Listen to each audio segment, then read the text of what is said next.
তানিশাদের বাড়ির সামনে আজকেও এসেছি। গেটে দাঁড়িয়েছি, ইচ্ছে মতো মোবাইল টিপছি। বড়লোকের বাড়ির সামনে দাঁড়ানোর জন্য একটু পরিপাটিত হয়ে আসতেই হয়। এজন্য ব্র্যান্ডের শার্ট প্যান্ট পরে মাথার চুলগুলো সুন্দর করে আঁচড়ে, চোখে সানগ্লাস আর মাথায় ক্যাপ পরে উপস্থিত হই প্রতিদিন। স্মার্ট ভাবটা আমার মধ্যে বিদ্যমান। মোট কথা, মেয়েদের আকৃষ্ট করার মতো লুক আমার আছে। হ্যান্ডসাম লাগার মতো পোশাক পরিধান করা অভ্যাস আমার। আজকেও সেটার ব্যতিক্রম ঘটেনি। যে সময় তানিশার বাড়ির সামনে এসে হাজির হই এবং গেটের সামনে দাঁড়িয়ে ফোন টিপি, তখনই তানিশা ব্যালকনিতে এসে দাঁড়ায়। তার পরনে থাকে আকর্ষণীয় ড্রেস। আমার কাজ থেকে তাকে আর চোখে দেখা আর ফোন টেপাটিপি করা। তবে ঝামেলায় পড়তে হয় দারোয়ানকে নিয়ে। বেটাকে প্রতিদিন 20 টাকা করে না দিলে গেটের সামনে থাকতেই দেয় না। কলেজ শেষে পিজি গিয়ে খাওয়া দাওয়া করেই তানিশার বাড়ি এসে উপস্থিত হই, কিন্তু দারোয়ানের জ্বালায় ঠিকমতো কাজ করতে পারি না। তবে বাড়ির কাজের মেয়েটা খুব ভালো। আমাকে দেখে মিট মিট করে হাসে আর বলে, কেমন আছেন? আমিও মিষ্টি হেসে উত্তর দিই, ভালো আছি। এভাবে চলতে চলতে এক সময় ফিল করি কাজের মেয়েটার প্রতি আমার অন্যরকম একটা অনুভূতি তৈরি হতে যাচ্ছে। আসলে কাজের মেয়ের সৌন্দর্য তানিশার চেয়ে বেটার। মাঝে মধ্যে কাজের মেয়েটা এমন সব পোশাক পরে যেন মনে হয় সে ফিল্মের নায়িকা, কাজের মেয়ে নয়। দারোয়ানের থেকে তার নাম পরিচয় জেনে নিয়েছি অনেক আগেই। কাজের মেয়েটার গ্রামের বাড়ি নাকি হুগলিতে। হুগলির মেয়েরা খুব সুন্দরী ও দয়ালু হয়, এটা আবারও প্রমাণিত হলো। কারণ জ্বলন্ত উদাহরণ এই কাজের মেয়েটাই। তবে রূপে ও ব্যবহারে আমি মুগ্ধ। এজন্যই তো অমন ভালোবাসার অনুভূতি শুরু। দারোয়ানকে অনেক বলে এমনকি 500 টাকা ঘুষ দিয়ে ওয়াইফাই পাসওয়ার্ডটা নিয়েছিলাম। এর মাধ্যমে টানা 1 মাস ফ্রি নেট ইউজ করা হয়ে গেছে। এমন সুবিধা ভোগ করতে এসে কাজের মেয়ের প্রেম পড়ে গেলাম। এটা সত্যি অদ্ভুত ব্যাপার। কিন্তু এবার তাকে প্রপোজ করার পালা। কাজের মেয়ের নাম অনিমা। তার নামে একটা চিঠি লিখলাম। মনের মাধুরী মিশিয়ে হৃদয় নিংড়ানো সব ভালোবাসার কথা চিঠিতে উল্লেখ করলাম। কিন্তু চিঠিটা দেবার সময় বাধল বিপত্তি। বাড়িওয়ালার বড় ছেলে বাড়ির গেটে আমাকে দাঁড়িয়ে উকিঝুঁকি মারতে দেখে রাগান্বিত চোখে তাকিয়ে ক্ষিপ্ত স্বরে বলল, তুই এখানে কি করছিস? কি কাজ এখানে?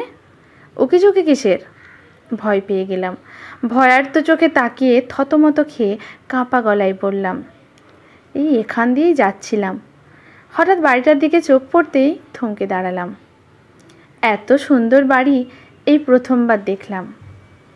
কি সুন্দর করে রং করা হয়েছে।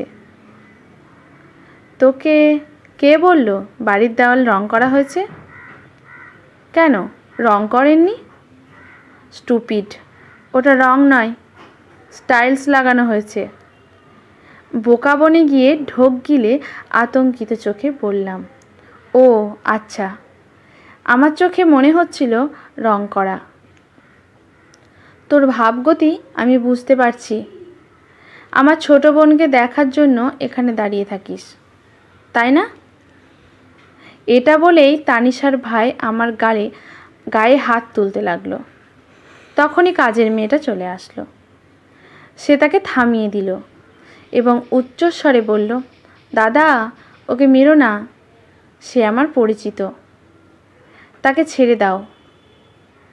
তানিশার ভাই রাগ স্বরে বলল, ঠিক আছে, ছেড়ে দিলাম। আজকের পর যেন তাকে না দেখি। কথাটা বলেই তানিশার ভাই চলে গেল। কাজের মেয়েটা না গিয়ে কিছুক্ষণ দাঁড়িয়ে রইল। তার অভিব্যক্তিতে বুঝতে পারলাম সে কি যেন বলতে চায়, অথচ বলতে পারছে না। মিষ্টি হাসি হেসে সে গেট থেকে বাড়ির ভেতর চলে গেল। পরের দিন দারোয়ানের হাতে 1000 টাকা দিয়ে বললাম, এই চিঠিটা বাড়ির কাজের মেয়ের হাতে দেবেন। যদি সে চিঠিটা পায় এবং আমাকে চিঠির রিপ্লাই দেয়, তবে আপনি আরও 1000 টাকা পাবেন, বুঝলেন? দারোয়ান চকচকে দুটো 500 টাকার নোট পেয়ে খুশির চোটে বলল, ঠিক আছে, আমি আজই চিঠিটা কাজের মেয়ের হাতে দেব, তুমি কোনো চিন্তা করো না। বাড়ি গিয়ে খুব অস্থির লাগছিল। আগামীকালের জন্য অপেক্ষা করছিলাম। আজকে সময় যেন কাটছে না। কালকে বিকেল হলে অনিমার চিঠি পাব। সে প্রস্তাবে রাজি হবে কি হবে না এটার জন্য চিন্তায় আছি। রাত ঠিক 1টার দিকে অচেনা নম্বর থেকে ফোন পেলাম। রিসিভ করার পর জানতে পারলাম কাজের মেয়ে ফোন করেছে। কথা বলতে লাগলাম। রাত 2টো পর্যন্ত কথা চলল। আচমকা ঘুমিয়ে গেলাম আমি। পরের দিন বিকেলে গেলাম তানিশাদের বাড়ি। কিন্তু দুর্ভাগ্য, কাজের মেয়ে আমার কাছে না এসে তানিশা এসে হাজির হলো। তার সাথে কোনো কথা বললাম না, শুধু মোবাইল টিপছিলাম। যখন কাজের মেয়ে বাড়ির গেটে আসলো তখন তানিশা চলে গেল। কাজের মেয়েটা আমাকে বাড়ির দক্ষিণ সাইডের বাগানে নিয়ে গেল। দুজনে অনেক কথা বললাম। এক পর্যায়ে সে আমার নাম্বার চেয়ে বসলো। নাম্বার চাওয়াতে মৃদু হেসে বললাম, কি ব্যাপার, রাত 2টো পর্যন্ত কথা বললাম, এর মধ্যে নাম্বার ডিলিট করে দিয়েছো নাকি? অনিমার ভ্রু কুঁচকে গেল। সে বাঁকা চোখে তাকিয়ে উত্তেজিত কণ্ঠে বলল, কি বলছেন? আমি কখন আপনার সাথে কথা বললাম? নাম্বারই বা কই পেলাম? তাছাড়া আমি রাত 10টা বাজলেই ঘুমিয়ে যাই। 2টো পর্যন্ত কিসের জন্য জাগবো? ইয়ার কি করছো? আমি তোমাকে চিঠি দিলাম, চিঠিতে আমার নাম্বার দেওয়া ছিল। চিঠিতে বলেছিলাম যদি আমার ভালোবাসার ডাকে সাড়া দাও তবে ফোন দিও। যদি ফোনে কথা বলতে লজ্জা পাও তবে পরের দিন চিঠিতে আমার প্রস্তাবের উত্তর দিও। খুশির কথা যে তুমি রাতে ফোন করেছিলে, ফোন করে বললে তুমিও আমাকে ভালোবাসো। আর এখন কেন এমনটা বলছো? অনিমা দাঁতে দাঁত চেপে শক্ত কণ্ঠে বলল, মাথা কি গেল আপনার? আমি কখন আপনার চিঠি পেলাম? তবে এটা সত্যি যে ফেসবুকে আপনার সাথে আমার 2 মাসের সম্পর্ক ছিল। ওই সময় আপনার থেকে ফোন নাম্বারটা নিয়েছিলাম।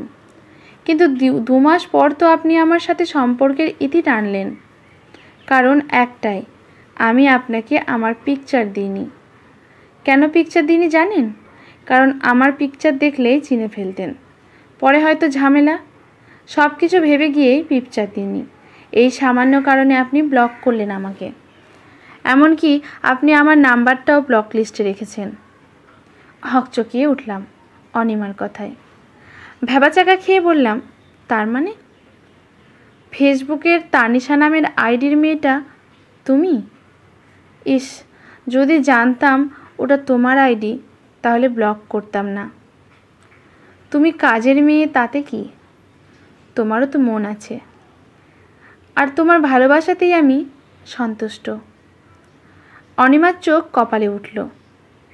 তার চেহারা বিবর্ণ হয়ে গেল। কপট রাগের উদয় হলো। চেঁচানো গলায় বলল, কে কে কাজের মেয়ে? কপালে ভাঁজ ফেলে বললাম, কে আবার? তুমি? থাপ্পড় চেনেন? আমি কেন কাজের মেয়ে হতে যাব? আমাকে কি কাজের মেয়ে বলে মনে হয়? তাহলে কে তুমি? আশ্চর্য, আমি এবারের মেয়ে তানিশা। আঁতকে উঠলাম। কি শুনলাম এটা? হতভম্বের চোখে তাকিয়ে রইলাম। হতবুদ্ধি আমি নিচু স্বরে বললাম, তুমি?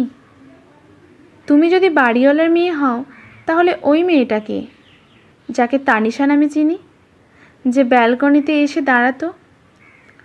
তীব্র বিরক্তির কণ্ঠে সে উত্তর দিল, বোকা, তার নাম তানিশা না, নীলিমা। সে আমাদের বাড়ির কাজের মেয়ে। আশ্চর্য, সে কাজের মেয়ে হয়ে ব্যালকনিতে কি করত? সে প্রতিদিন বিকেলে ব্যালকনিতে আসতো, কারণ আমার 2 বছরের ভাইপোর সঙ্গে খেলতো। ও, এবার বুঝতে পারছি আমার ভুলটা ঠিক কোথায় ছিল। আমি তোমার প্রেমে পড়েই চিঠি লিখেছিলাম। ভেবেছিলাম তুমি কাজের মেয়ে, আর এই জন্য চিঠিতে লিখে দারোয়ানকে দিয়ে বলেছিলাম চিঠিটা কাজের মেয়ের নিকট দিও। এতটুকু বলতে না বলতেই অনিমা মানে তানিশা আমার গালে অনবরত থাপ্পড় মারল।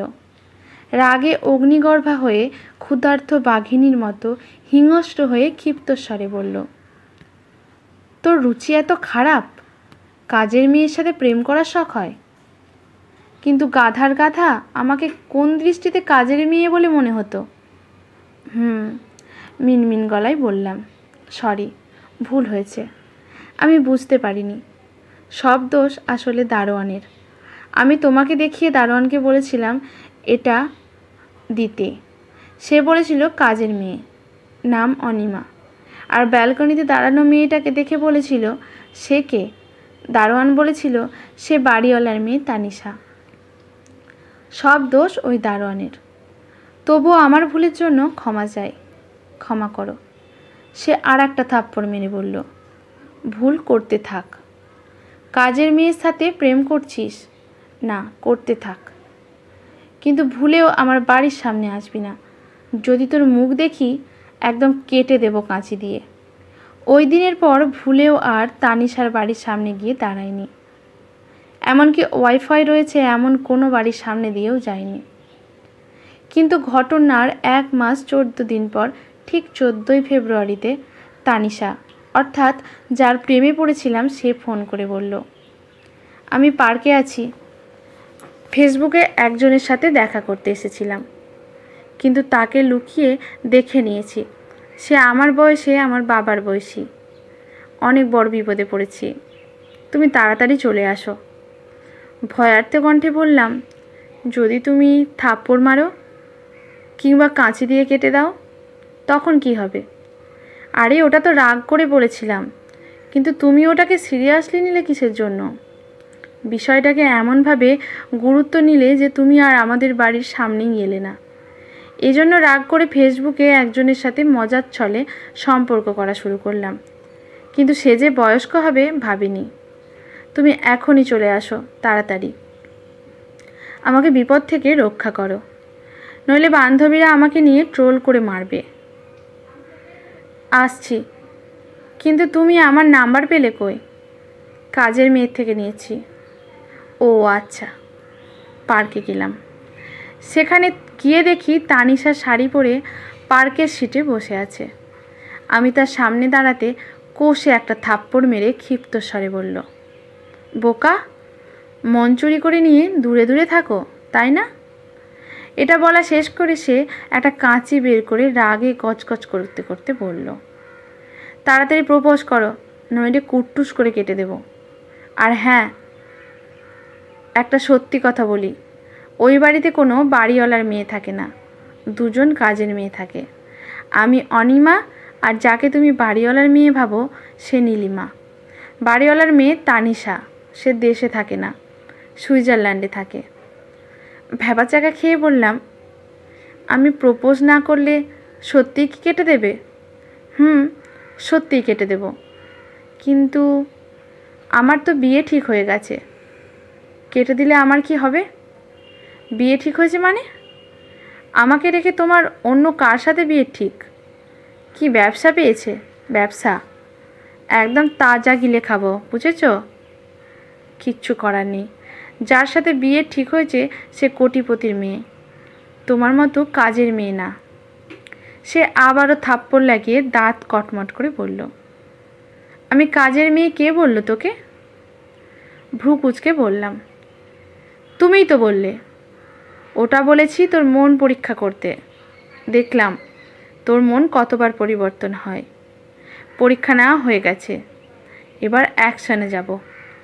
3 পর্যন্ত গণনা করব, প্রপোজ না করলেই কেটে দেব। আজকে ভালোবাসা দিবস বলে ভয়ার্থ মনে মিনমিন গলায় বললাম, আই লাভ ইউ অনিমা। আবারও থাপ্পড় উপহার পেলাম। অনিমা থাপ্পড় মেরে বলল, অনিমা কে? আবারও ভ্রু কুঁচকে অবাক হয়ে পড়লাম, কে আবার? তুমি? স্টুপিড, আমি তানিশা। অনিমা তো সেই কাজের মেয়েটা যে ব্যালকনিতে দাঁড়িয়ে থাকতো। আশ্চর্য, তুমি না একটু আগেই বললে তোমার নাম অনিমা আর সেই মেয়েটার নাম নীলিমা? মিথ্যা বলেছিলাম, আমার নামটা আসলে ভুলে গেছি, সেই মেয়েটার নামও। এ কথা শোনার পর নিজেকে পাগল বলে মনে হলো। বুঝলাম না অনিমা মানে তানিশা কোন কথাটা সত্য। যখন সে আমাকে জড়িয়ে ধরে মোলায়েম কণ্ঠে বলল, আমি তোমার সাথে মজা করতে ভালোবাসি, আর তাই তো মিথ্যে কথা বলে পার্কে নিয়ে এলাম। আজ ভালোবাসা দিবস, জানোই তো। তবে কিন্তু এটা মজা নয় যে আমার নাম তানিশা এবং আমি বাড়িওয়ালার মেয়ে। তবে তুমি যাকে বাড়িওয়ালার মেয়ে ভাবতে, সে না কাজের মেয়ে না বাড়িওয়ালার মেয়ে, সে আমার বৌদি হয়, মেজো দাদার স্ত্রী। আমাদের বাড়িতে কাজের মেয়ে ছিল না, ছিল 50 বছর বয়সী একজন বুড়ি। দারোয়ান তাকেই চিঠিটা দিয়েছিল, আর বুড়ি আমার বৌদিকে। বৌদি মজা করে তোমার সাথে রাত্রিতে কথা বলেছিল, বুঝলে? আমি আর জ্ঞান ধরে রাখতে পারলাম না, অজ্ঞান হয়ে গেলাম। আজকের গল্পটি এখানেই সমাপ্ত। ভালো লাগলে লাইক, শেয়ার, কমেন্ট করে পাশে থাকবেন। ধন্যবাদ।